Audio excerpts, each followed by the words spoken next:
Salut. Le mois de mai s'achève. Les 80 ans de la fin de la Seconde Guerre mondiale ont occulté le souvenir de mai 68. Rendez-vous dans 3 ans pour commémorer ce mouvement qui n'a certes pas été avare de grosses couillonnades, mais qui fut incontestablement une des secousses dont la société a régulièrement besoin pour sortir de la sclérose. En attendant, je vais vous lire le texte le plus pertinent jamais écrit sur ce mois de mai devenu légendaire. Il a été publié dans cet ouvrage édité par Michel Lafon en 2008 et il est dû à la plume de celui qui fut et restera à jamais, à égalité avec Albert Camus, l'un des très grands esprits dont le destin fit don à la France du XXe siècle, François Cavana. Soudain, tout était beau, tout était neuf. Le monde entier avait 20 ans. Tout allait changer puisqu'on avait compris. L'évidence était là, éblouissante, plein la gueule. Suffisait d'expliquer. Un slogan sur un mur, tout était dit. Le mur illuminé. Qui passait devant relevait la tête. Ce qu'il disait là, il l'avait toujours pensé, toujours senti. Les idées éclataient comme bourgeons au soleil de mai. Ah bah la société de consommation! Quand j'ai vu flamber ces mots, énormes, noirs d'insolence, je faillis tomber à genoux. N'était-ce pas là ce que nous clamions depuis 8 ans, nous autres, dans notre harakiri, brûlot interdit dans les casernes, interdit dans les lycées, interdit chez les gens bien? Liberté, amour, maître mot, faites de l'amour, pas la guerre, fleurir toutes les générosités, tous les élans du cœur. Pour les pauvres contre les riches, pour les opprimés contre les puissants, pour les cancres contre les cerveaux, pour l'animal contre le chasseur et le vivisecteur, pour la verte nature contre le béton.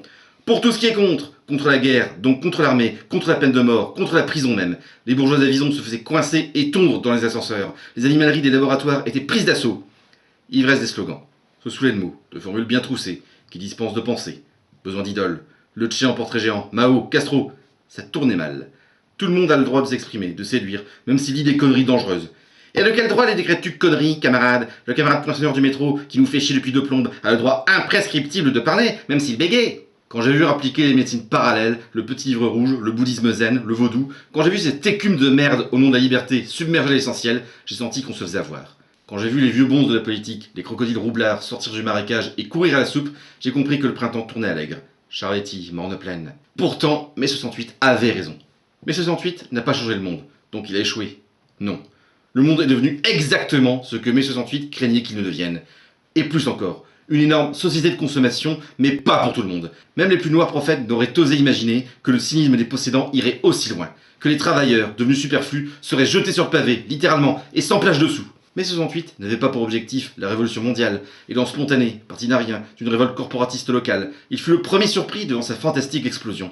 C'est qu'il répondait à un besoin, à une aspiration universellement ressentie, fût-ce obscurément. Oui, ça s'est enlisé, ça s'est égaré, ça s'est laissé récupérer par les crocodiles, laissé baiser par les malins qui surmanipulent la grande trouille des honnêtes gens. Ça n'avait pas de tactique, pas de programme, rien que de l'indignation, et la prescience de l'absurdité égoïste des possédants et de leurs valets, que leur avidité en pleine prospérité précipitait tête baissée vers la catastrophe sociale. On ne veut retenir aujourd'hui de mai 68 que le côté folklore, les pavés, les barricades, CRS égale SS, les catangailles de la Sorbonne, les journaux enragés. On collectionne les sérigraphies d'Atelier des Beaux-Arts, ce livre lui-même, ce gadget dérisoire. Vous n'avez pas honte? Moi au moins, j'espère être payé. Un texte pareil mériterait d'être commenté au baccalauréat. Même direz-vous, aux épreuves de philosophie, d'histoire ou de littérature? Les trois, mon général!